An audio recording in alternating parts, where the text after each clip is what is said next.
जय हिंद। भारत से जितने लोग क्राइम करते हैं, चाहे वो फाइनेंशियल हो या कोई भी हो, चाहे मर्डर या टेरर टाइप के जितने बड़े अपराध होते हैं, इसको करने के बाद वो विदेश भाग जाते हैं। और विदेश में भी सबसे ज्यादा वो लंदन को प्रीफर करते हैं। ऐसा क्यों होता है? ऐसा नहीं है कि केवल भारत के लोग लंदन भागते हैं। पाकिस्तान के प्रधानमंत्री नवाज शरीफ के ऊपर जब भ्रष्टाचार के आरोप लगे, वो भी लंदन भाग गए। वहां के पूर्व राष्ट्रपति और जनरल परवेज मुशर्रफ, वो भी लंदन भाग गए। पूरी दुनिया से लोग अगर कहीं भागते हैं तो सीधे लंदन भाग जाते हैं। चाहे वो हमारे आईपीएल घोटाला को लेकर ललित मोदी हो, नीरव मोदी हो या फिर विजय माल्या, ये लंदन भाग जाते हैं। इसके लिए लंदन कुछ इन लोग को बुलाता भी है। इंग्लैंड जो है इसके लिए खुद प्रेरित करता है। दुनिया के जितने फ्रॉडियर हैं, वो करोड़पति वगैरह, वो कहते हैं कि अगर आप इंग्लैंड में आकर 2 मिलियन पाउंड का अगर इन्वेस्टमेंट करते हैं, या बंगला खरीदते हैं, रेस्टोरेंट चलाते हैं, या फैक्ट्री खोलते हैं, कोई भी चीज करते हैं, तो हम आपको कुछ साल तक रहने की गारंटी दे देते हैं, चाहे आप कितना भी बड़ा अपराध किए हो। इसके लिए वो ऐसे लोगों को गोल्डन वीजा प्रोवाइड करता है, और ऐसे लोगों को उसकी जो कानून व्यवस्था थोड़ी सी अपनी आंखें बंद कर लेती है। लेकिन ऐसा नहीं है कि कोई भी सरकार या इवन भारत सरकार हाथ पर हाथ रख के बैठी है। इसके लिए भारत सरकार ने भी इंग्लैंड से तथा अन्य देशों से भी प्रत्यार्पण संधि किया है, जिसके एक्स्ट्राडिशन ट्रीटी के नाम से जानते हैं। अब ये एक्स्ट्राडिशन ट्रीटी जो है इंटरनेशनल लॉ नहीं है, ये द्विपक्षीय संबंध है। जो देश आपस में समझौता किए वही उसी पे लगता है। इसके तहत ये होता है कि अगर कोई हमारे देश का अपराधी है, दूसरे देश में भाग गया है, तो उस देश को कहा जाएगा कि तुम इसको पकड़ो और हमको दो।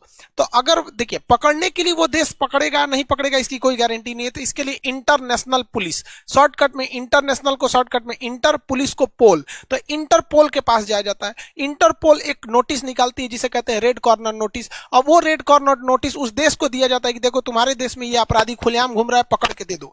लेकिन फाइनेंशियल केस में क्या होता है कि व्यक्ति खुलेआम घूमता ही है, जैसे नीरव मोदी हो गया, विजय माल्या हो गए, ललित मोदी खुलेआम घूमते हैं। लेकिन जैसे दाऊद इब्राहिम जैसे लोग, ये लोग खुलेआम नहीं घूमते हैं। तो जो छुप के उन्हें पकड़ने के लिए रेड कॉर्नर नोटिस लाया जाता है, उसके बाद प्रत्यार्पण कराया जाता है। लेकिन जो खुलेआम घूमते हैं उनके लिए प्रत्यार्पण कराया जाता है। तो भारत ने 1992 में ही प्रत्यार्पण संधि कर लिया था। लेकिन इस संधि में कहा गया है कि किसी भी मिलिट्री लीडर को आप मतलब हम प्रत्यार्पण नहीं करेंगे। जैसे म्यांमार में क्या है, मिलिट्री ने सत्ता परिवर्तन कर दिया, बाद में आंग सान सूकी आएंगी और आंग सान सूकी नियम बना के मिलिट्री के रूलर को फांसी दे देंगी, तो भाग जाएगा इंग्लैंड। और इंग्लैंड कहेगा कि आप हमसे समझौता किए हैं चाहे नहीं किए, हम मिलिट्री के लीडर को नहीं देंगे। इसीलिए देखिएगा जितने भी मिलिट्री लीडर हैं जो इस तरह से भागते हैं, इंग्लैंड भाग जाते हैं। दूसरा कहा जाता है कि पॉलिटिकल लीडर्स को हम प्रत्यार्पण नहीं करेंगे।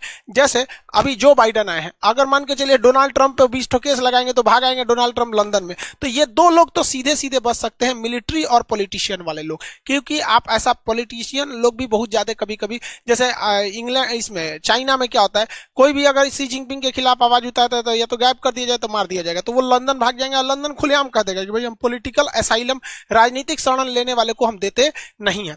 लेकिन अब दिया किसको जाता है, तो वैसा क्राइम करने वाला व्यक्ति जो दोनों देश में क्राइम माना जाता हो। जैसे भारत में कुछ ऐसे क्राइम है जिन्हें आप क्राइम मान सकते हैं, लेकिन बहुत वो ऐसे कानून जो है वो अमेरिका या इंग्लैंड में क्राइम नहीं माने जाते हैं। तो आप उसी संधि पर प्रत्यार्पण, उसी कानून पर होगा प्रत्यार्पण जो इसको दोनों देशों ने क्राइम की श्रेणी में रखा हुआ है। जैसे भारत में पोर्नोग्राफी बनाना एक तरह का अपराध है, लेकिन इंग्लैंड में यह अपराध नहीं है। तो दोनों कंट्री में अपराध नहीं है, तो इंग्लैंड कह देगा कि नहीं भैया हम आपको प्रत्यार्पण नहीं करेंगे। लेकिन नीरव मोदी और विजय माल्या के समय में तो दोनों देश कहते हैं कि अपराध है, बैंक का पैसा लेकर नहीं चुकाना या फर्जीवाड़ा करना दोनों अपराध है।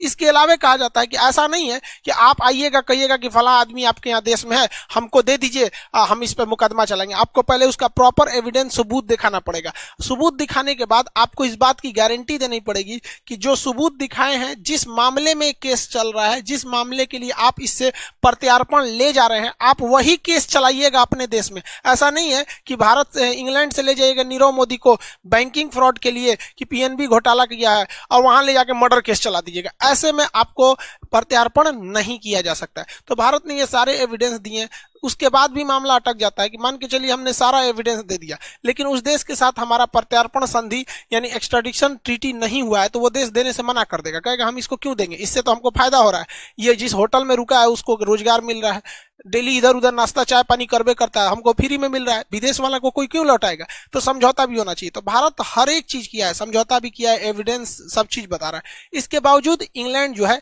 आप कुछ भी कर दीजिए आपके केस को फंसा देता है, क्योंकि इंग्लैंड इस तरह जानबूझ के कहता है इंग्लैंड कि हमारा समझौता से बहस नहीं है, पहले ये कोर्ट डिसाइड करेगी कि हमें लौटाना है या नहीं, यानी जो जो चीजें जरूरी हैं ये कोर्ट में जाएगा। और ये शुरुआत करता है इंग्लैंड डिस्ट्रिक्ट कोर्ट से। अब आप बताइए भैया, डिस्ट्रिक्ट कोर्ट में 3 साल लटक जाएगा मामला। डिस्ट्रिक्ट कोर्ट अगर डिसाइड कर दिया कि नहीं भैया इनको कहां भेज दीजिए, भारत में भेज दीजिए, तो अब वो आदमी कहता है कि नहीं हमें भारत मत भेज दिए, वो चला जाता है हाई कोर्ट में। अब हाई कोर्ट कहेगा कि नहीं नहीं आपको भारत भेजना पड़ेगा। जैसे नीरव मोदी के केस में हाई कोर्ट ने इंग्लैंड का कह दिया कि नहीं आप भारत जाएंगे, तो अब ये लोग कहां जाते हैं, सुप्रीम कोर्ट में। लेकिन सुप्रीम कोर्ट में जाने से पहले यहां इन्हें एक और मतलब परमिशन लेनी पड़ती है हाई कोर्ट से कि ये मामला सुप्रीम कोर्ट के लायक है कि नहीं।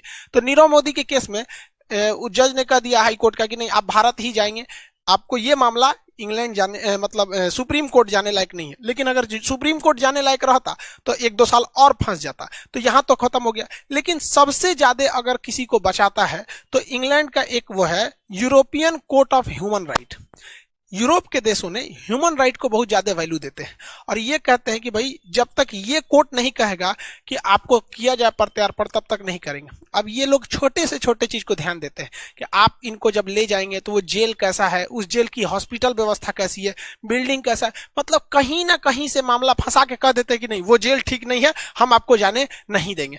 अभी क्या है कि नीरव मोदी के साथ अभी भी ये मामला थोड़ा सा अटक सकता है, क्योंकि उनका कहना है कि भाई जो मुंबई का आर्थर रोड है उसकी व्यवस्था ठीक नहीं है। लेकिन इनका आना एकदम फिक्स हो गया क्योंकि आर्थर रोड जेल में कुछ कोरोना के मरीज भी मिले थे। हालांकि अब वहां भी कोरोना के केस कंट्रोल में है और नीरव मोदी जब आएंगे तो उनको आर्थर रोड जेल के बैरक नंबर 12 में रखा जाएगा। वहां पर संजय दत्त को भी रखा जा चुका है, अजमल कसाब जैसे लोगों को भी वहां पर रखा जा चुका है। वो बहुत ही ज्यादा सेफ्टी वाला वो जेल है। अब इनका यहाँ पर आना फिक्स हो गया। लेकिन बात अटक जाती है कि कब तक हम लोग ऐसी लंबी प्रक्रिया को लेके चलेंगे। एक बार district court, high court, supreme court, फिर वहां के ह्यूमन राइट कोर्ट में जाएगा, फिर मामला अटक जाएगा। हम लोग 131 ऐसे भगोड़े लोग हैं जिन्हें हम लाना चाहते हैं, जिसमें अब तक केवल 2 ठो को लाने में कामयाबी मिली है। मतलब 1% से 2% लोग को ही हम लोग ले आ पाते हैं, बाकी को नहीं ला पाते। तो इसके लिए हमें एक लॉन्ग टाइम सोचना पड़ेगा।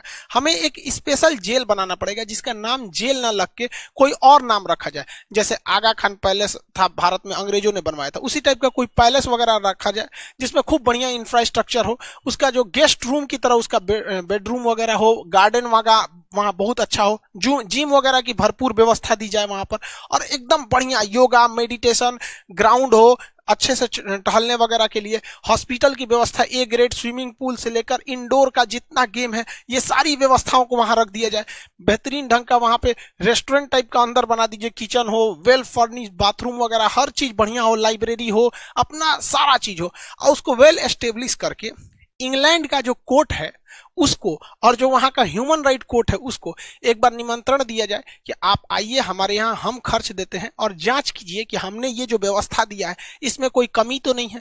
और अगर वो कमी कहते हैं तो फिर उसको फिर से सुधार के उनसे एनओसी ले लिया जाए, नो ऑब्जेक्शन सर्टिफिकेट, की ये बहुत अच्छा पैलेस है। उनको बताना नहीं है कि जेल है, मैं तो सोच रहा फिर अटका देगा सब। पहले उनसे सर्टिफिकेट ले लेना है और ये जितनी चीजों बनवाना है उसको कोशिश ये करना चाहिए भारत सरकार को कि उस कंपनी से दिया जाए जो इंग्लैंड की महारानी का महल बनाया है। हर चीज जो कंपनी का उनके यहाँ टॉयलेट बाथरूम है वही लगवाओ, किचन जो वहां बना मतलब एकदम सेम, ताकि इंग्लैंड का कोई भी कोर्ट या फिर ह्यूमन राइट ये ना कह सके कि इस महल में, इस पैलेस में किसी चीज की कमी है। जब ये बन जाए ना तब भारत के लिए सही है। अब वहां पे प्रत्यार्पण किया जाएगा तो ये ह्यूमन राइट वाले कहेंगे कि जिस जेल में ले जा रहे हैं व्यवस्था नहीं है, तो कहा जाएगा देखिए 2 साल पहले आप ही लोग घूमने गए थे भारत में, कहते कि 1 नंबर व्यवस्था है, उसी पैलेस में ले जाएंगे, वो जेल नहीं है पैलेस है, वहीं ले जाएंगे। तो एक रास्ता ये बच सकता है हम लोग के लिए, ये काफी अच्छा है। क्योंकि वो लोग नॉर्मल जेल भारत का देखिएगा ना, तो हम ये नहीं करेंगे किसी को जेल में ले आके फैसिलिटीज दिया जाए। अरे कम से कम लाइएगा तो बढ़िया जगह रख के थूरेगा आदमी। कोई जरूरी है कि खराब जेल में थूरेगा? थूरने के लिए ऐसे ही बढ़िया जगह, बढ़िया कुर्सी पे बैठा के थूरेगा आदमी। ऐसा थोड़ी कर रहे हैं कि आप थूरिएगा नहीं, लेकिन लाइए, क्योंकि इससे क्या होता है, अटक जाता है, लोगों का मन बढ़ जाता है। ऐसा अंग्रेजों ने भी किया था। भारत छोड़ो आंदोलन बहुत ही विकराल रूप लेने जा रहा था 8 अगस्त 1942 को। यह वो समय था जब इंग्लैंड की कमर तोड़ दिया था जर्मनी ने द्वितीय विश्व युद्ध में। इसी बीच महात्मा गांधी ने देखा लोहा गर्म है, अभी प्रहार करना सही है, डू और डाई, करो या मरो का नारा दिया भारत छोड़ो आंदोलन में। अंग्रेजों ने ऑपरेशन 0 आवर करके एक आंदोलन चलाया, मतलब एक ऑपरेशन चलाया और रातों रात सारे नेताओं को गिरफ्तार कर लिया गया। इसी में महात्मा गांधी को गिरफ्तार करके आगा खान पैलेस में रखा था। जरा इतिहास से सीखिए, क्या भारत में जेल की कमी थी? लेकिन आगा खान पैलेस में रखा और लोगों के संभावना सिंपैथी जीता कि हम महात्मा गांधी को जेल में थोड़े रखें, पूना के आगा खान पैलेस में रखें। तो भारत सरकार को भी कहना चाहिए कि हम नीरव मोदी या विजय माल्या या जो भी भारत से गए हम उन्हें जेल में नहीं डालेंगे, हम भी उन्हें पैलेस में रखेंगे। आओ तो भैया यहाँ पर, ताकि कुछ मतलब वो लोग अड़ंगा ना लगा सके। कहा जाता है ना, इतिहास से हमने यही सीखा है कि इतिहास से हमने कुछ नहीं सीखा है। इतिहास से कुछ सीखना चाहिए कि आखिर अंग्रेज पागल थोड़ी थे सर कि जो गांधी जी को महल में रखेगा सब। नहीं तो इसको काउंटर करने के लिए भारत सरकार को भी नेशनल ह्यूमन राइट्स में यह कह देना चाहिए कि कोई भी विदेशी, खास करके यूरोप का व्यक्ति या इंग्लैंड का व्यक्ति, अगर वहां कोई फ्रॉड करता है तो भारत में आ सकता है, वो भी यहाँ पे 200-400 करोड़ का इन्वेस्टमेंट कर दे, कोई दिक्कत नहीं, हम भी उसे रहने देंगे। और अगर इंग्लैंड चाहता है कि उन्हें वापस इंग्लैंड में ले जाया जाए, कोई दिक्कत नहीं है, आप भारत में आइए, हम भी लौटा देंगे, लेकिन पहले डिस्ट्रिक्ट कोर्ट में मुकदमा लड़िए, डिस्ट्रिक्ट कोर्ट के बाद हाई कोर्ट जाइए, सुप्रीम कोर्ट जाइए। अरे भाई साहब, जिस दिन इंग्लैंड को ये झेलना पड़ेगा उसे समझ जाएगा कि भारत के में क्या व्यवस्था है। जो चीज कोर्ट कचहरी में गया अटका का अटका ही रह जाता है, चाहे वो एसएससी में गया या कोर्ट में गया, ये तो अटकाने में एकदम माहिर है सब। तब इंग्लैंड को समझ में आएगा कि नहीं भाई, हमारा दर्द नहीं है, तुमको बहुत मजा मिलेगा। ऐसा करना चाहिए, क्योंकि हाथ पे हाथ रखेंगे ना कोई फर्क नहीं पड़ता है इंग्लैंड वगैरह को। ये सब आज क्या सुधरे हैं सर? यही साले हैं सब ना जिन्होंने 200-200 साल तक गुलाम बना के रखा, लोगों को कोड़े से मारा। आपको क्या लगता है इन सालों में इंसानियत है? जलियांवाला बाग यही ना कराए थे सब, आज टाई पहन के घूमता है सब। ऐसा नहीं है सब, वो भारत की श्रेष्ठता है, देख रहा है सब कि भारत से ऐठेंगे तो अब काम नहीं चलेगा, वरना आज मौका मिले तो आज ये कचल डालेंगे सब। 2003 की घटना है, रूस के 2 बड़े बड़े उद्योगपति थे, वो रूस को छोड़कर भाग गए इंग्लैंड में, और रूस ने बहुत कोशिश किया, इंग्लैंड को मनाया कि भाई वो हमारे यहां से लोन लेके भागा है, उसको दे दो तुम हमको। लेकिन यहाँ इंग्लैंड कहता नहीं, इसको पहले डिस्ट्रिक्ट कोर्ट में केस चलेगा, फिर हाई कोर्ट में चलेगा, दोनों में केस ये जीत गया। अब ह्यूमन राइट वाले कह सके आपके यहाँ जेल में व्यवस्था नहीं है। पुतिन ने कहा ठीक है कोई बात नहीं, मत दो, हमको चाहिए भी नहीं। पुतिन ने 2003 में अपने जो जासूस थे, हर देश के जासूस होते हैं जैसे भारत के जासूस होते हैं, अपने जासूसों को इंग्लैंड भेजा, पता कराया कि ससुराल दोनों बिजनेसमैन रहता कहाँ से। वो दोनों होटल में जिस रहते थे उसमें वो जो जासूस वेटर का काम किए सब, और जहर दे दिए सब। अगले दिन दोनों लोग मरे हुए मिल गए। जैसे ये घटना रूस में फैली, रूस का कोई भी आदमी अब पैसा लेके लंदन नहीं भागता है। तो भारत सरकार को भी ऐसा करना चाहिए। हम ये नहीं कह रहे हैं कि ऐसे बड़े बड़े उद्योगपति को जहर दे के मार दीजिए, लेकिन बहुत से अपराधी भी हैं जो भारत से गए हैं, चाहे वो 1993 का बम धमाका हो, चाहे गुजरात कांड हो, चाहे वो बड़े बड़े मर्डरर हो, वो इंग्लैंड भागे हैं। तो कम से कम इन लोग के लिए प्रत्यार्पण संधि मत मंगाइए। हमारे जो रॉ के एजेंट है सब, या फिर आईबी के हैं, इनको भी कुछ मौका दीजिए। इनके हाथों में जंग लग रहा है, कितने साल हो गए कि ये लोग कोई अपना कारनामा नहीं दिखाए। 1-2 बार ऐसा होगा ना तो भारत से भी वहां लोग जाने में थोड़ा सा कतराएंगे। और कौन सा हमें खुलेआम AK-47 लेके जाना है? कुछ मोसाद से सीखा कीजिए लोग भाई साहब, कि हम लोग की भी इन रॉ वालों को कुछ छूट दीजिए। देहात में कहावत कहते हैं, भय बिना प्रीत कहां।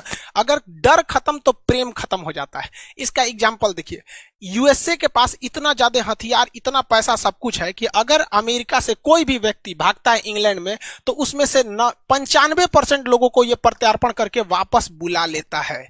वही भारत का देखेंगे तो भारत से जितने लोग इंग्लैंड जाते हैं उसका 1% लोग को भी भारत नहीं बुला पाता है, जबकि दोनों में सेम समझौता हुआ है। ये पावरफुल है इसलिए ही कर लेता है। तो हम लोग को ये दोहरी नीति अपनाते हैं अंग्रेज सब, शुरुआत से ही इन लोग की कहानी सेम रही है। तो ऐसे हाथ पे हाथ रखने से मन बढ़ने लगेगा। और जो बैंकों का पैसा ये बड़े बड़े उद्योगपति लेके जा रहे हैं, जरा याद कीजिए कि गरीब के अकाउंट में अगर पैसे कम हो गए तो उल्टे पैसे काट लिए जाते हैं। अगर गरीब ने अपना लोन नहीं चुकाया तो बैंक अपना बाउंसर भेज देती है, उन लोग को पीटा जाता है। ट्रैक्टर का पैसा नहीं चुकाया तो घर से आके ट्रैक्टर लेके चले जाते हैं, क्योंकि उन लोग गरीब हैं, उन पे चढ़ सकते हैं। और ये अमीर लोग हजारों करोड़, 10,000 करोड़, 14,000 करोड़, इतना इतना पैसा लेके जाएंगे, वो उनका पैसा थोड़ी है। या बैंक में जो पैसा है, बैंक लोन बांटती है, बैंक के दादा का पैसा है, वो इन्हीं गरीब लोगों का पैसा है। और वही बैंक जब डूब जाती है तो मॉनिटोरियम लगा दिया जाता है कि आप 5,000 से ज्यादा नहीं निकाल सकते हैं। अभी कई तो बैंक डूबे थे सब, महाराष्ट्र से लेके कई बैंक डूबे सब वहां पर।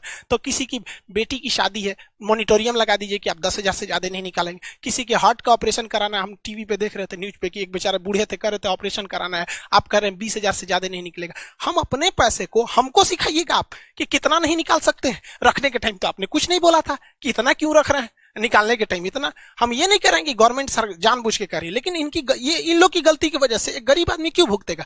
वही अमेरिका में क्यों नहीं हो जाता है? ये सिस्टम सुधारना पड़ेगा। आप देखेंगे स्विस बैंक को, तो स्विस बैंक में भी क्या है, अमेरिका का पैसा तुरंत स्विस बैंक वापस कर देता है, भारत का नहीं वापस कर पाता है। भारत के करोड़ों रुपए स्विस बैंक में। इवन जब मोदी जी 2014 में चुनाव जीते थे तो एसआईटी का गठन किया था, सबसे पहला काम उन्होंने यही किया था शपथ लेने के बाद कि एसआईटी का गठन किया गया काला धन का। रामदेव ने बाबा ने भी बहुत कुछ किया था। अब क्या हुआ, काला धन का पता ही नहीं चला। अब काला धन के लिए स्विस बैंक ने भारत के लगभग 200 लोगों का नाम बताया था कि ये लोगों का काला धन है। उस समय विदेश मंत्री सुषमा जी थी और वित्त मंत्री जेटली जी थे। अब ये दोनों लोग नहीं है और 200 लोगों का नाम कहाँ गया पता ही नहीं चल पाया। तो खैर ये स्विस बैंक में पैसे कैसे रखे जाते हैं इस एक अलग टॉपिक है, इस पर कभी और चर्चा करेंगे। आई होप आप ये समझे होंगे कि लोग इंग्लैंड ही क्यों जाते हैं। आपका क्या राय है, भारत को सख्त नीति अपनानी चाहिए या भारत को एक अलग से प्रत्यार्पण जेल बनाकर हर सुविधा दे देनी चाहिए ताकि उन लोग को कोई बहाना न मिले? ऐसा करना चाहिए या नहीं, आप कमेंट करके बताएंगे। मिलेंगे नेक्स्ट क्लास में। जय हिंद।